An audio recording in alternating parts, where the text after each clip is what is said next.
The first night he moved in, I barely knew his name. By the second, I couldn't stop thinking about him.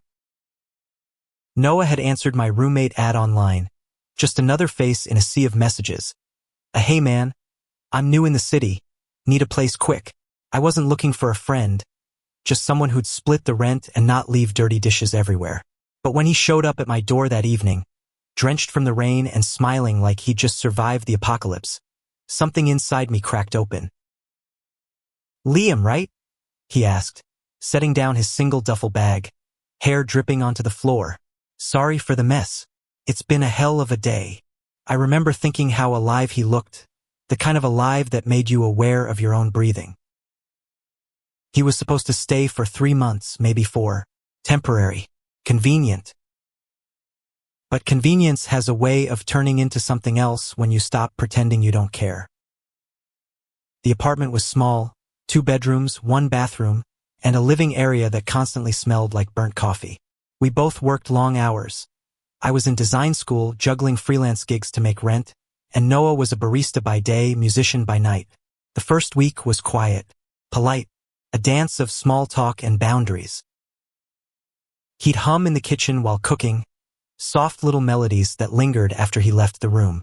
Sometimes, I'd catch myself listening from my desk, heart doing something strange, something I didn't have a name for yet. Hey, he said one night, leaning against the counter. You work too much, you know that? I looked up from my laptop. Says the guy who comes home smelling like espresso and exhaustion. He laughed, a sound that felt warm even in the silence that followed. Touché. It became a rhythm, late-night talks, shared takeout, stolen glances when we thought the other wasn't looking. And somewhere between those quiet nights and morning coffees, the line between roommate and something else started to blur. One evening, I came home early. Noah was sitting on the couch, guitar resting on his knee, sunlight falling across his face. He didn't notice me at first, just kept playing, soft chords that sounded like the kind of sadness you only feel when you don't know what's missing. I leaned against the doorway. What's that song? He looked up, startled, then smiled. Something I've been working on. Don't have a name for it yet. It's beautiful. His eyes lingered on mine a second too long. Thanks, he said quietly. That night I couldn't sleep. I kept replaying that look, the unspoken something in it. A week later, everything shifted. It was pouring outside, thunder rumbling through the city. The lights flickered once, then went out completely. I cursed under my breath, fumbling for my phone flashlight. Noah, I called. I'm here, he said from the hallway, his voice calm in the dark. Guess we're out of luck. He lit a candle, the soft glow painting gold across his face. We ended up sitting on the floor, cross-legged, talking about everything. Family, fear, the things we wanted but never said out loud. I used to think I'd have it all figured out by now, he admitted. But honestly, I don't even know who I'm supposed to be half the time. I hesitated. Yeah, I get that. He looked at me, really looked. Do you? There was something in his tone, something that made my throat tighten. Yeah, I whispered. More than you think. The silence that followed wasn't awkward. It was heavy, charged. His gaze fell to my lips for a fraction of a second. Then he blinked, looked away, and stood. I should probably get some sleep, he murmured. Yeah, I said, but neither of us moved for a long time. After that night, everything was different, even though neither of us said anything. The air between us buzzed with something fragile and dangerous. I caught him watching me once. In the kitchen, shirt halfway unbuttoned, coffee steaming in his hand. He didn't look away this time. You've got something on your face, he said, smirking slightly. Oh yeah? What? He stepped closer, reached out. His thumb brushed the corner of my mouth. The touch was brief, electric. Got it. He walked away, but my heart didn't. 2 months in, Noah started leaving little notes on the fridge. Don't forget to eat breakfast. Your presentation's gonna be great today. I bought oat milk because you're weird. I pretended to roll my eyes, but every one of those notes went straight into a drawer I never opened. We became a kind of gravity for each other. He'd bring me late-night sandwiches when I was buried in work. I'd show up at his coffee shop, pretending I just happened to be nearby. One night, he played a small gig downtown. I showed up uninvited, hiding in the back of the crowd. When he spotted me, his smile changed, became something quieter, something meant just for me. After the show, he found me outside. You came. Yeah, I said, shrugging. Didn't want to miss your big debut. He laughed. It wasn't that big. It mattered to you, I said. That's enough. He looked at me for a long moment, then stepped closer. You're different, you know that? How so? Most people see what they want. You see what's real. I didn't know what to say, so I didn't. I just stood there, rain starting to fall again, streetlights reflecting in his eyes. But love, if that's what it was, never comes without confusion. We were both scared. Scared of ruining what we had. Scared of what it meant. Scared of being seen. One morning, I found Noah sitting on the balcony, cigarette in hand, eyes lost somewhere far away. You okay? I asked. He didn't look up. My ex called. He's moving back. Oh, yeah. He exhaled. He wants to meet up. Talk. Something in my chest twisted. Are you going to? I don't know. He finally met my eyes. I don't want to mess things up here. Here? I echoed, my voice softer than I meant. He didn't answer, but the way he looked at me said enough. That night, I couldn't focus on anything.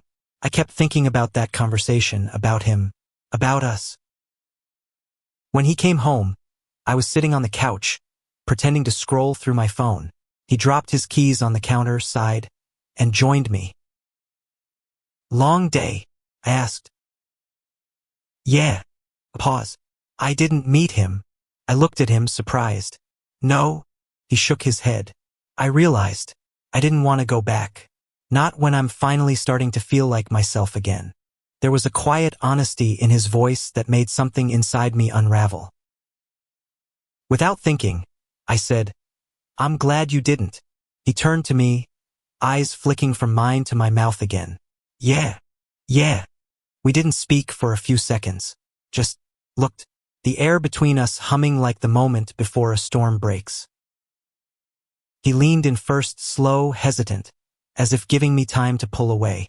I didn't. When his lips met mine, it wasn't fireworks. It was relief, the kind that comes when you finally stop pretending you don't care. It was soft, trembling, human. When he pulled back, his voice was barely a whisper. I've wanted to do that since the first week. My heart felt like it might split open. You could have just said something. He smiled. You think I wasn't terrified? Of what? Of ruining the best thing I've had in years. I reached out, brushed my thumb across his cheek. Then don't ruin it. He laughed quietly, pressing his forehead to mine. Deal. He didn't leave that night. He didn't go to his room, didn't grab his guitar or his phone. He just stayed, sitting close enough that our knees brushed, like he was afraid to break whatever spell had wrapped around us. Outside, the rain softened against the windows, and for the first time in months, the apartment felt like a home. We didn't talk much. We didn't need to. Every look, every small smile felt like a language of its own. When I finally stood up to get us some water, he followed, his hand brushing mine as I reached for a glass. It was nothing and everything all at once, a silent promise that whatever this was, neither of us wanted it to end. The next morning, it felt different, quieter, but in that peaceful way after a storm. Noah was already in the kitchen, making pancakes, his hair a mess and his t-shirt wrinkled. He looked up when I came in, and that same warmth was still there in his eyes. Morning, he said. Morning. He flipped a pancake and grinned. You like blueberries, right? Since when do you make breakfast? He shrugged, teasing. Since I had a reason to. I couldn't help smiling. You're ridiculous. Maybe, he said, handing me a plate. But I'm your ridiculous. It hit me harder than I expected. The casual way he said it, like it wasn't some monumental confession, like he'd known for a while. For a few weeks, life felt like it was finally in sync. We fell into a new rhythm. Shared mornings, whispered laughter. The small comfort of his hand finding mine when no one was watching. I'd come home to music playing and the smell of coffee filling the air. Sometimes we'd dance in the living room for no reason, bare feet on cold tiles, pretending the world outside didn't exist. But the world does exist, and it has a way of reminding you. It started with a knock on the door one evening. Noah froze. I frowned, setting my laptop aside. You expecting someone? He hesitated. No.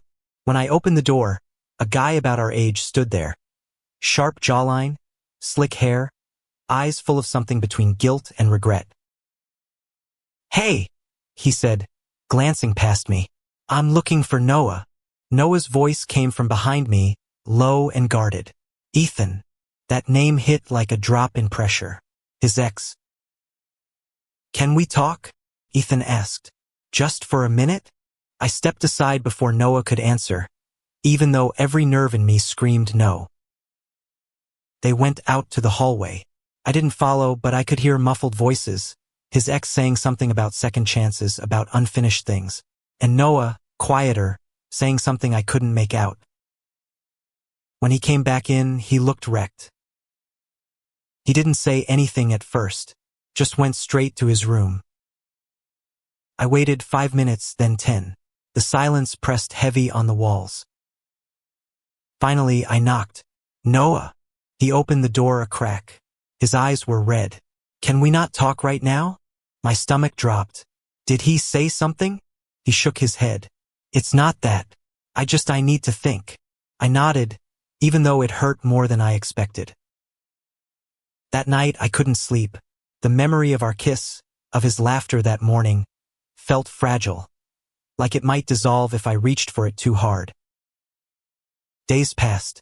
He wasn't cold, but he was distant.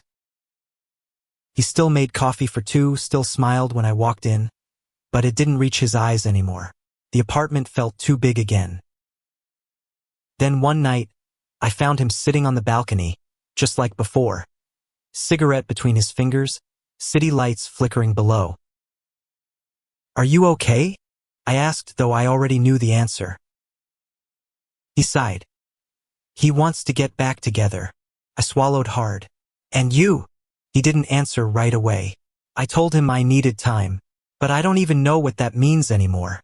You mean time away from me? His eyes flicked to mine, and for a moment, I thought he'd say no. Instead, he said quietly, I mean time to understand what I want, without hurting you. The honesty in his voice cut deeper than anger ever could. I nodded, trying to steady my breathing. If you need space, I'll give it to you. He looked at me then, a look so full of conflict it made my chest ache. You shouldn't have to. Maybe not. But I care enough to let you figure it out. He dropped the cigarette, crushed it under his shoe, and whispered, You're too good to me, Liam. I smiled weakly. Then be honest with me. That's all I want. He reached out then, fingertips brushing mine, and whispered, I'm trying. And for a second, that felt like enough. The following week was torture. He was gone more often, working extra shifts, rehearsing late. I told myself not to read into it, but I did anyway. Every time my phone buzzed, I hoped it was him. Every empty message felt heavier. Then one night, he didn't come home. No text, no call, nothing. By morning, panic had turned to anger. Not the loud kind, but the quiet kind that sits heavy in your chest.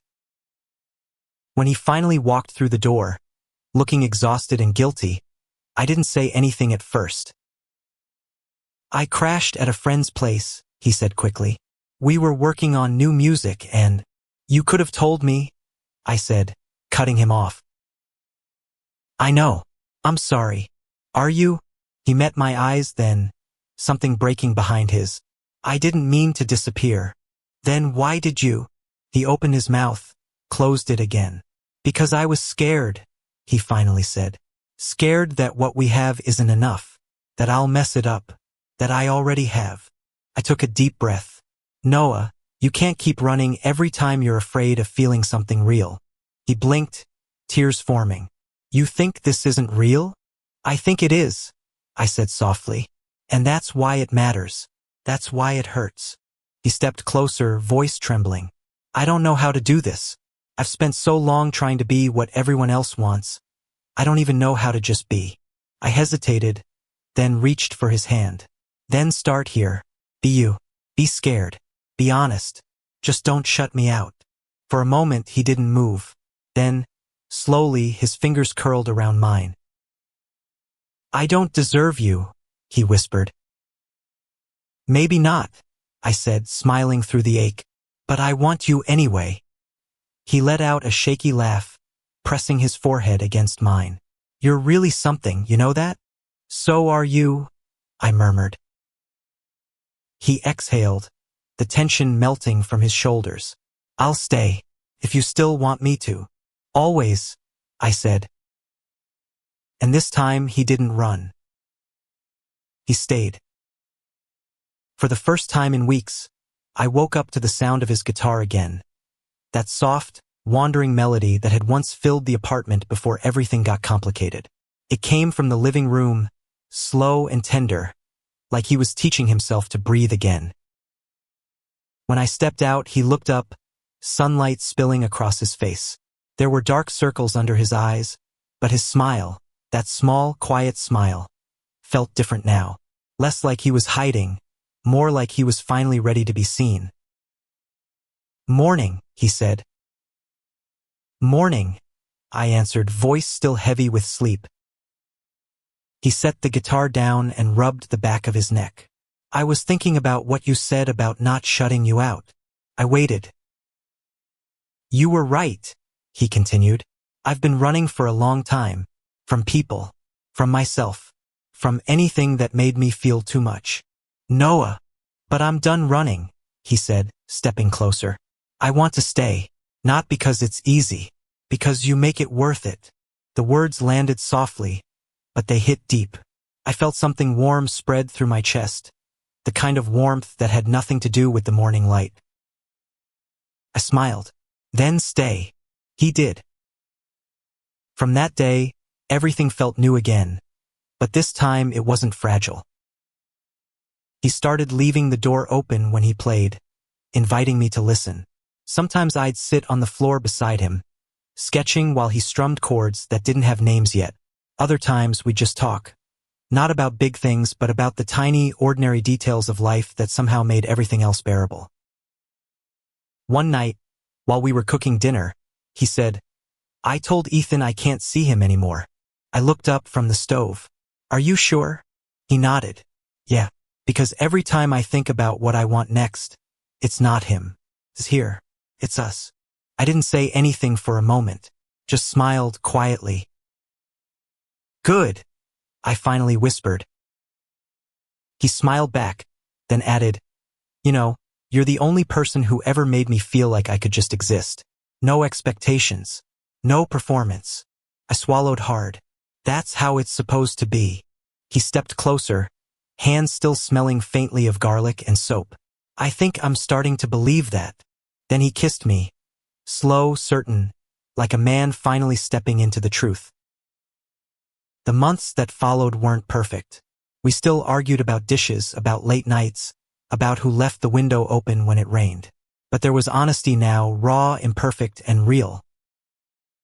Sometimes, in the quiet moments, I'd catch him staring at me like he was memorizing something he didn't want to lose. What? I'd ask. He'd smile, just thinking how weird it is that I almost missed this, that I almost walked away. You didn't, though. No, he'd say softly, because you didn't let me.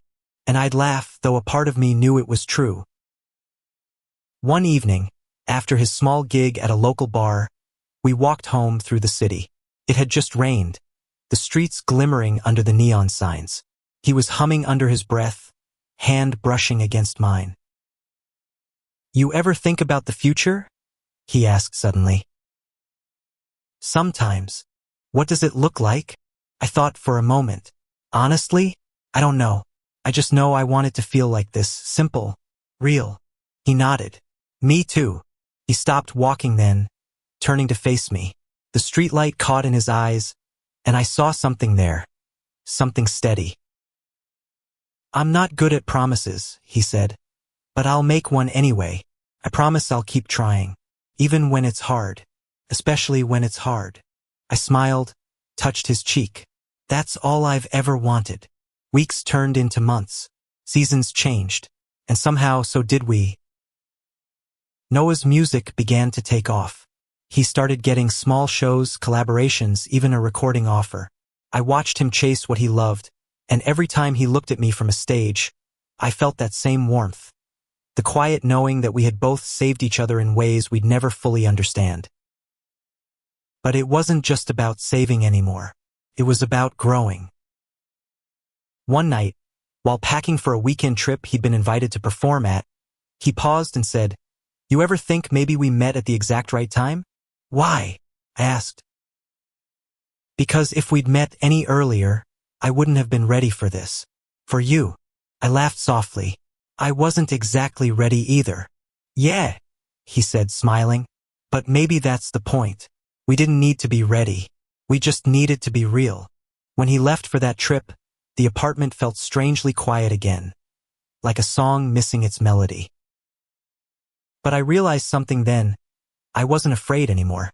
I didn't need to know exactly what we were or where we were going. I just knew that whatever came next, we'd face it honestly. And sure enough, 2 days later, he came back. Tired, happy, holding a new song in his notebook. He played it for me that night. It was soft and imperfect, a little rough around the edges, but when he finished, I couldn't speak. "It's called Stay," he said. "I wrote it on the bus back." "What's it about?" He smiled. "Us. The mess, the confusion, the falling apart and putting ourselves back together. It's about how staying isn't always easy, but it's worth it." My throat tightened. "It's beautiful." He looked at me then, eyes glimmering. "You're the reason I finally wrote something honest." Sometimes, I still think about how it started.